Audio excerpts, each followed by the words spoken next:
This is a way for countries to push back against the West, the mismanagement of the dollar, the weaponization of the Treasury, to accumulate gold instead, which has doubled the performance of the 10-year Treasury for 25 years with no counterparty liability, and not worry about all of these factors that seem to be accelerating quickly with the mismanagement of the dollar and the Treasury market. All of this in terms of the only other tier one reserve asset in the world, gold, backing this system, providing that immutability, that veracity, that trust, that from a system that completely lacks trust. Since the end of World War II, the US dollar has been the world's principal reserve currency and the most widely used for international trade. Its high global demand enables the United States to borrow at lower costs and use the currency as a tool of diplomacy. However, this advantage comes with significant drawbacks. Currently, U.S. debt exceeds $35 trillion, while inflation, though at 2.4%, a level last seen in February 2021, remains high for the middle class. Additionally, the extensive use of U.S. sanctions has pushed some countries to shift transactions into other currencies, fueling concerns of de-dollarization. Instead of relying on the dollar, these nations are turning to gold, a more stable and trustworthy asset. Miles Franklin, Precious Metals CEO Andy Schectman claims that the U.S. is actively destroying the dollar through its mismanagement, leading countries to push back against the West. Schectman highlights that gold has consistently outperformed the 10-year U.S. Treasury bond over the past 25 years, providing a reliable return without any counterparty risk. Schectman also emphasizes that this shift towards gold is significant because it is the world's only other Tier 1 reserve asset. Gold has seen a surge of over 30% this year, surpassing record levels, driven by prospects of further Federal Reserve rate cuts after a half percentage point rate cut last month and ongoing geopolitical uncertainties. Andy Schectman points out that the dollar's role as the world's reserve currency has already begun to erode, dropping from over 70% of global reserves a few years ago to just 58% now and continuing to decline. While Schectman believes that restoring American ideals is essential to regaining stability, he questions whether the U.S. is truly prepared to choose austerity over inflation, tighten its belt, and live within its means. He suggests that such changes are necessary for the country to reverse its current trajectory, but doubts the readiness for such difficult decisions. Ready to dive in? Before we do, take a moment to like and subscribe if you're enjoying the content. We're so close to hitting 1,000 subscribers, and with just 20% of viewers subscribed, every click counts. I don't think that sanctions and tariffs and a weak dollar is the right path, but it's being acknowledged. In fact, it is the weak dollar, it is the tariffs, it is the sanctions, not the tariffs, but the sanctions, which, in some respects is somewhat similar, that is forcing everyone away from the dollar. But it's also the gross irresponsibility of our fiscal policy. And what he's talking about also is not addressing our fiscal problem. If you look at money creation running at 7% per year, on average, the law of 70 seconds would tell you that the dollar, if you take 7 into 72, it tells you in 10.2 years, your principal doubles. Well, in this case, if it's 7% money creation, which is inflation, right?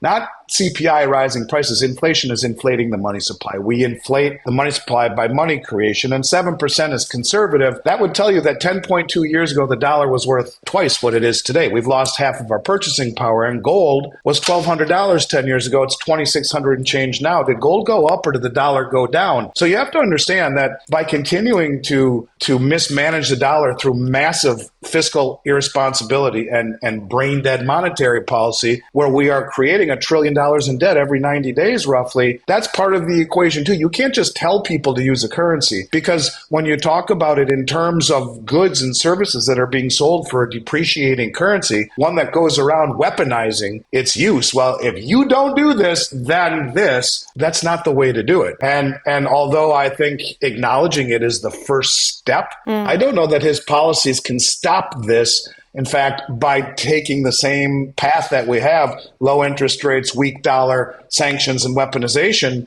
you're probably not going to achieve what you want to achieve. But I will say this, at least he acknowledges it. And I respect him for that, because I don't think people quite understand, like you said, losing a revolutionary war, it will be a religious experience in this country if indeed we do. And you could argue we are losing it little by little, where a few years ago it was 70+% of global reserves. It's now 58% and falling. And when people, little boys and girls who grew up wanting to wear Levi's jeans and listen to rock and roll and come to this country are questioning, do I want to to do that anymore? Is it really the land of opportunity? Is it the land of equality, of freedom of expression, with the censorship and all of the nonsense that we've seen? I hope that goes away, and I think there's a better chance of that happening with him.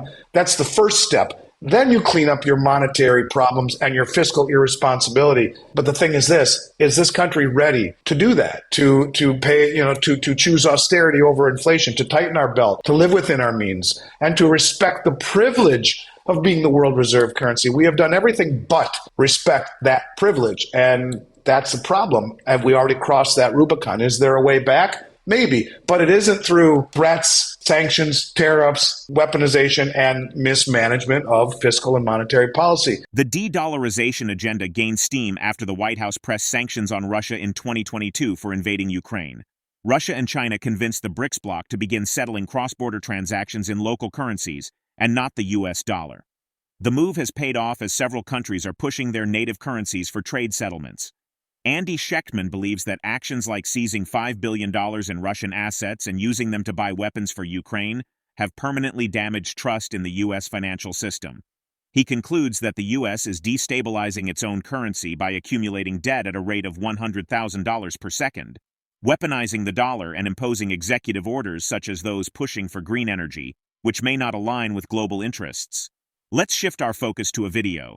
We take a step back, we can look at the Belt Road Initiative, China's effort to industrialize all of these under-industrialized countries, which represent 75% of human population, as is 50% of global GDP. And I think it's fair to mention that every one of the OPEC countries are on the Belt Road. And this is kind of what got me walking down this path. And if we look at a country then who has chosen to weaponize the treasury market the way that we have, it's important to look at it from the other side, right? And, you would never want to go to court with an attorney for when you're being accused of murder who only listens to what you have to say and doesn't acknowledge the plaintiff's case. That doesn't matter. The smart way of doing things. So look at it from the other side. We're a country who invaded Iraq under false pretenses 20 years ago, looking for weapons of mass destruction that were never found. We're sorry. We're sorry we destroyed your country.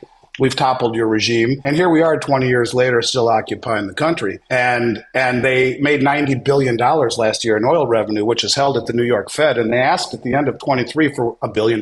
Please give it to us. We need it for something. No, we said, it's yours, but come back next year. It's just not a good time. This hypocrisy is being viewed by many countries like Iraq to the extent that they have formally applied to BRICS. They are kicking Western coalition forces out of the country as we speak. They have made trading in dollars illegal. If you own a business, they will throw you in jail and confiscate your business. And as of January earlier this year, there are no green bills in any bank throughout all of the country. Or you can look at it at Janet Yellen earlier in this year telling CNN, listen, I'm okay with Xi Jinping and Putin being buddies. My initial thought was, well, geez, that's really nice of you, Madam Secretary. She says, but if Xi gives one penny to the Russian war machine, we will sanction their banks, we will sanction their companies, and we will sanction Beijing itself. And I guess my thought is, what about the 200 plus billion we've given the Ukraine with no congressional oversight, the Stinger missiles, the F-16s, and the training of their pilots in the Arizona desert? Does that not matter? Evidently it doesn't as the world reserve currency. So all I am saying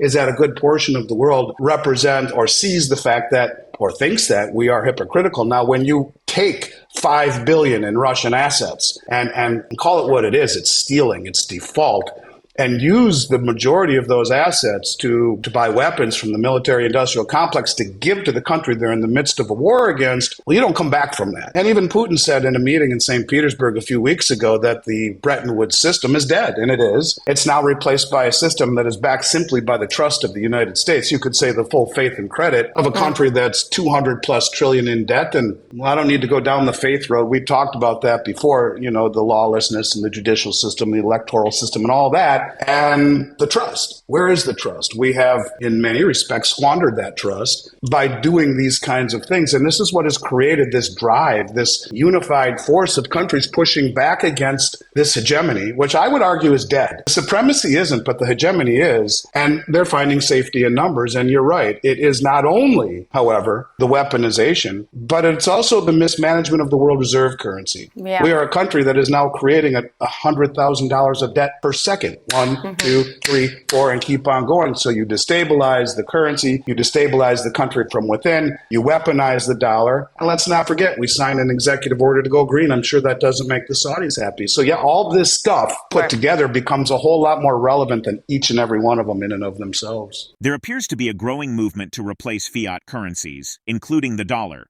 with gold, particularly in emerging market countries in the East. Back in 2002, the dollar accounted for 72% of global reserves. Today it has dropped to around 58%. Central banks across the globe have been increasing their gold reserves significantly, with a net addition of 483 tons in the first 6 months of this year alone, 5% above the previous record of 460 tons in the first half of 2023. This aggressive buying trend continued into Q3, with last year's total of 1,037 tons of gold just 45 tons short of 2022's multi-decade record. This shift suggests a global reconsideration of reliance on fiat currencies, particularly the dollar, in favor of more tangible assets like gold. Is it possible that emerging market countries in the East are leading the push toward replacing fiat currencies with gold? Do you think this trend could continue to spread globally? Share your feedback in the comments below. If you found this video useful, hit the thumbs up and subscribe to keep up with our latest updates. We appreciate you being a part of this journey.